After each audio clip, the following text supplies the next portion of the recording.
Chapitre 5. Jésus tenté par le diable au désert. Je vois la solitude pierreuse, déjà vue à ma gauche dans la vision du baptême de Jésus au Jourdain. Cependant, je dois y avoir pénétré profondément, parce que, en fait, je ne vois plus le beau fleuve aux eaux lentes et azurées, ni la veine verte qui le côtoie sur ses deux rives, alimentée par cette artère aquatique. Ici, rien que la solitude, des pierres, une terre brûlée, réduite à l'état de poussière jaunâtre qu'à chaque instant le vent soulève en petits tourbillons. On dirait le souffle d'une bouche fiévreuse, tant ils sont secs et brûlants, torturants aussi pour la poussière qu'ils entraînent avec eux dans le nez et la gorge. Ça et là, très rares, des petits buissons épineux, dont on ne sait comment ils peuvent résister dans cette désolation. On dirait quelques rares touffes de cheveux sur le crâne d'un homme chauve. Au-dessus, un ciel impitoyablement azuré. En bas, le sol aride. Autour, des rochers et le silence. C'est tout ce que je vois comme nature. Un énorme rocher forme un embryon de grotte. Assis sur une roche traînée à l'intérieur, Jésus se tient adossé à la paroi. Il s'y repose du soleil brûlant. Celui qui m'avertit intérieurement m'indique que cette roche sur laquelle il est assis lui sert aussi d'agenouilloir et d'oreiller quand il prend quelques heures de repos, enroulé dans son manteau, à la lueur des étoiles et dans l'air froid de la nuit. De fait, là tout près, se trouve la besace que je lui ai vu prendre à son départ de Nazareth. C'est tout son avoir, et comme elle est flasque, je comprends qu'elle est vide du peu de nourriture qu'y avait mise Marie. Jésus est très maigre et pâle. Il est assis avec les coudes appuyés sur les genoux et les avant-bras portés en avant, les mains jointes avec les doigts entrelacés. Il médite. De temps à autre, il lève son regard et le promène alentour et regarde le soleil presque au zénith dans le ciel azuré. De temps en temps, et en particulier après avoir regardé les alentours et levé les yeux vers la lumière du soleil, il ferme les yeux et s'appuie sur le rocher qui lui sert d'abri, comme pris de vertige. Je vois apparaître l'horrible gueule de Satan. Il ne se présente pas sous la forme où nous le représentons, avec cornes, queue, etc., etc. On dirait un bédouin enveloppé dans son habit et son manteau qui semble un domino de mascarade. Sur la tête, le turban dont les pans lui descendent jusqu'aux épaules pour les abriter, et sur les côtés du visage, de sorte que de ce dernier, on ne voit qu'un triangle étroit, très brun, avec des lèvres minces et tordues, des yeux très noirs et renfoncés, d'où sortent des éclairs magnétiques. Deux pupilles qui te pénètrent jusqu'au fond du cœur et où on ne lit rien ou une seule parole, mystère. Le contraire de l'œil de Jésus qui vous fascine lui aussi par ses effluves magnétiques qui vous pénètrent jusqu'au cœur, mais où on lit aussi que dans son cœur il n'y a que bonté et amour pour toi. L'œil de Jésus est pour l'âme une caresse. L'œil de Satan est un double poignard qui vous perce et vous brûle. Il s'approche de Jésus. « Tu es seul ?» Jésus le regarde sans répondre. « Comment es-tu arrivé ici? Tu t'es perdu ?» Jésus le regarde de nouveau et se tait. « Si j'avais de l'eau dans ma gourde, je t'en donnerais, mais je n'en ai pas. Mon cheval est crevé et je me dirige à pied vers le gué. Là, je boirai et je trouverai quelqu'un qui me donne un pain. Je connais la route. Viens avec moi, je te conduirai. » Jésus ne lève plus les yeux. « Tu ne réponds pas? Sais-tu que si tu restes ici, tu vas mourir? Déjà, le vent se lève, il va y avoir la tempête. Viens !» Jésus serre les mains dans une muette prière. « Ah, c'est donc bien toi! Depuis le temps que je te cherche. Et maintenant cela fait si longtemps que je t'observe. Depuis le moment où tu as été baptisé, tu appelles l'Éternel? Il est bien loin.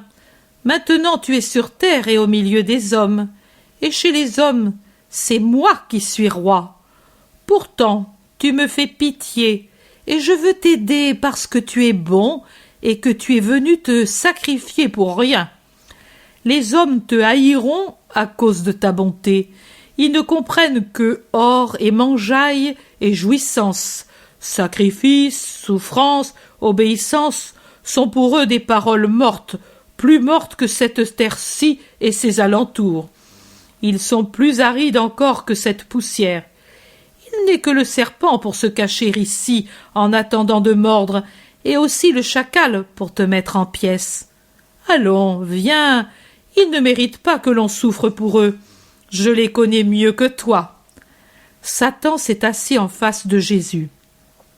Il le fouille de son regard terrible et sourit de sa bouche de serpent. Jésus se tait toujours et prie mentalement. « Tu te défies de moi ? Tu as tort. Je suis la sagesse de la terre. Je puis te servir de maître pour t'aider à triompher. Vois, l'important c'est de triompher. Puis, quand on s'est imposé au monde et quand on l'a séduit, alors on le mène où l'on veut. Mais d'abord, il faut être comme il leur plaît, comme eux, les séduire en leur faisant croire que nous les admirons et que nous les suivons dans leurs pensées. Tu es jeune et beau. Commence par la femme. C'est toujours par elle qu'on doit commencer. Je me suis trompée en amenant la femme à la désobéissance. J'aurais dû la conseiller d'une autre manière. J'en aurais fait un meilleur instrument et j'aurais vaincu Dieu. J'ai été trop pressée.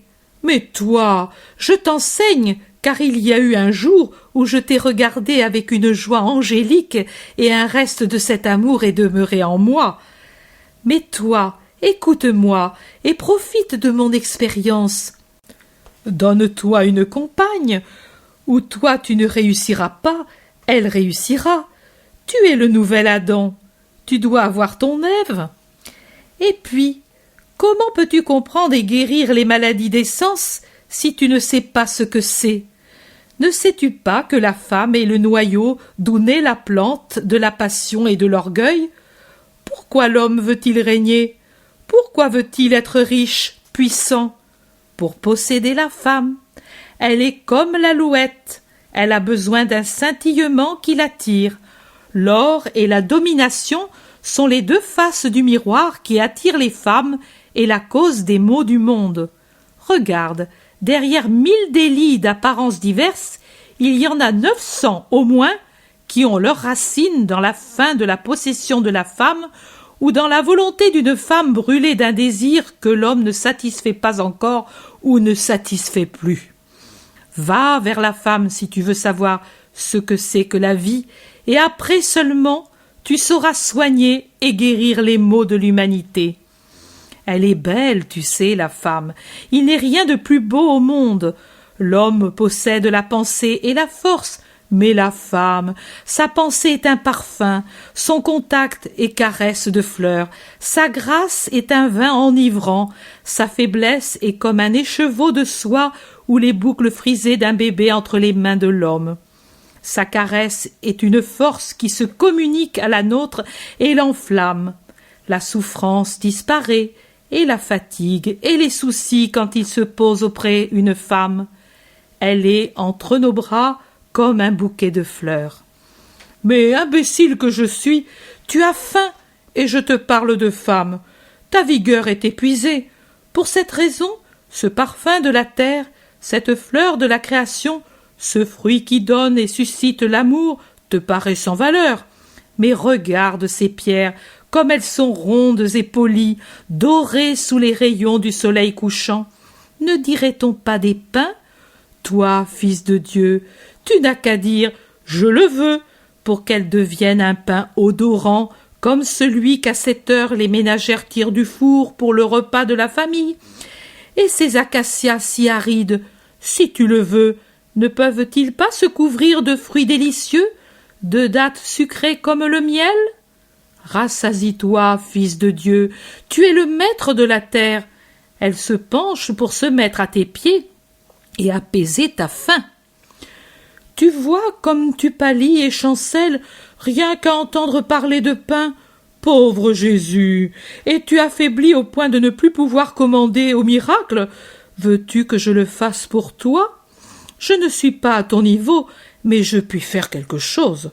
Je me priverai pendant 1 an de ma force, je la rassemblerai toute, mais je veux te servir, parce que tu es bon, et que je me souviens toujours que tu es mon Dieu, même si maintenant j'ai démérité de te donner ce nom. Aide-moi de ta prière pour que je puisse.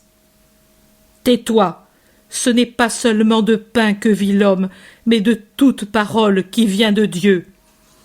Le démon a un sursaut de rage. Il grince des dents et serre les poings. Mais il se maîtrise et ses dents se desserrent pour ébaucher un sourire. Je comprends. Tu es au-dessus des nécessités de la terre et cela te dégoûte de te servir de moi. Je l'ai mérité. Mais viens alors et vois ce qui se passe dans la maison de Dieu. Vois comme les prêtres aussi ne se refusent pas à composer entre l'esprit et la chair, parce que, enfin, ce sont des hommes et pas des anges. Accomplis un miracle spirituel.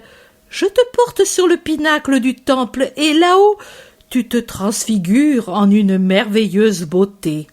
Ensuite, appelle les cohortes angéliques et dis-leur de te faire de leurs ailes entrelacées une estrade pour tes pieds et de te faire descendre ainsi dans la cour principale. Qu'ils te voient et se rappellent qu'il y a un Dieu.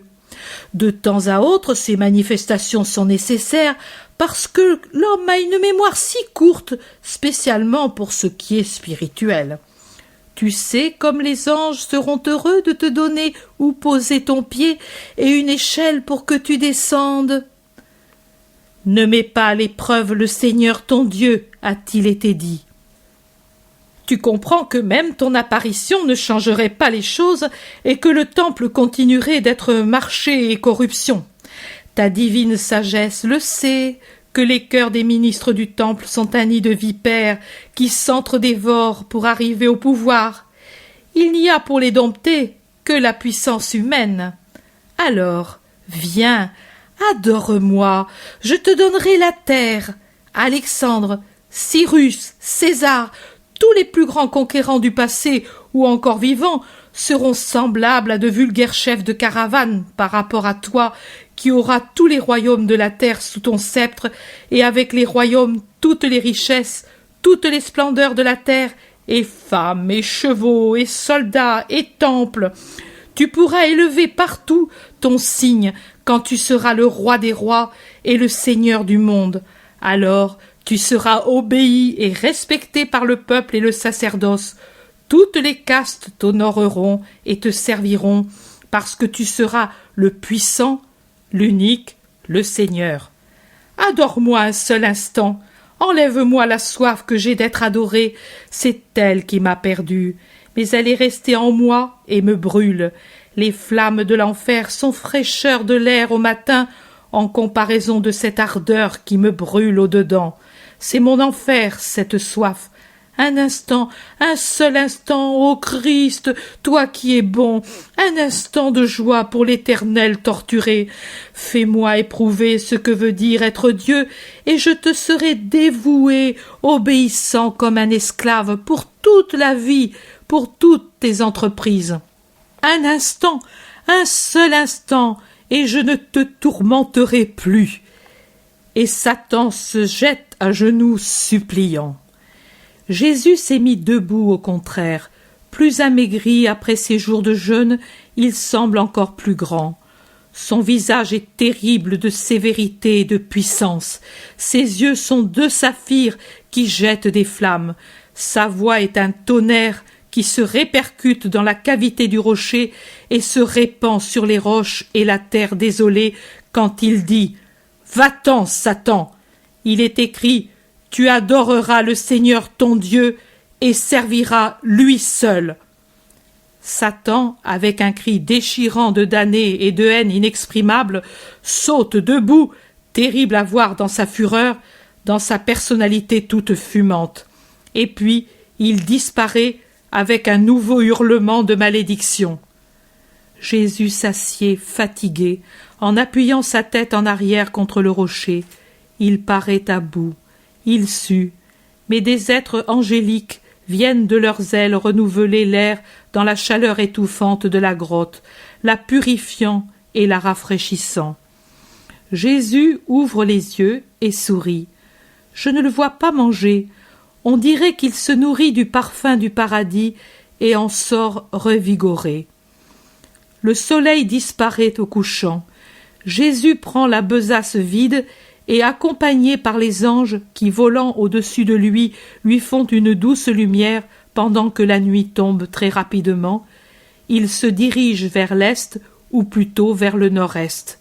Il a repris son expression habituelle, sa démarche assurée. Il lui reste seulement, comme souvenir de son jeûne prolongé, un aspect plus ascétique, avec son visage amaigri et pâle, et ses yeux ravis dans une joie qui n'est pas de cette terre.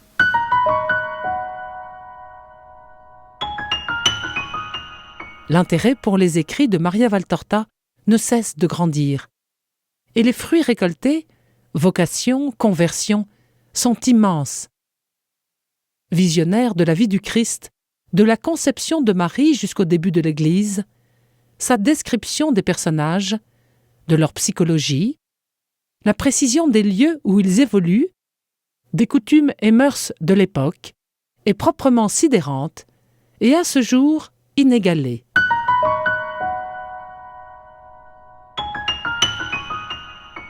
www.associationmariavaltorta.fr